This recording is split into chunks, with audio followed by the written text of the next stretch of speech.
Hello everyone, in this video I'm going to show you how to change font for all slides in Google Slides. So if you want to change font for all slides, here's how you can get it done. So the first thing you do is you check the list of slides that you have.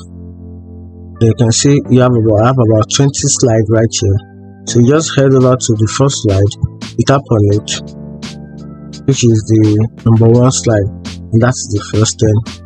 Highlight on its particular text you want to change the font for.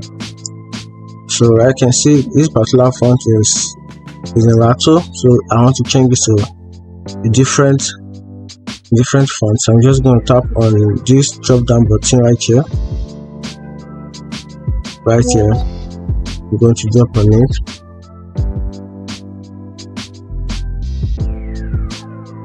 So I'm going to drop on it, then I'll tap on any of the slide of my choice. So I'm just going to tap on this, which is what? Okay, let me use the mono. So I'm going to tap on the mono, then go back and check for others.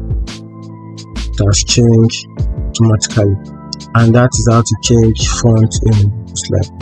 Find the video helpful, like and follow for more.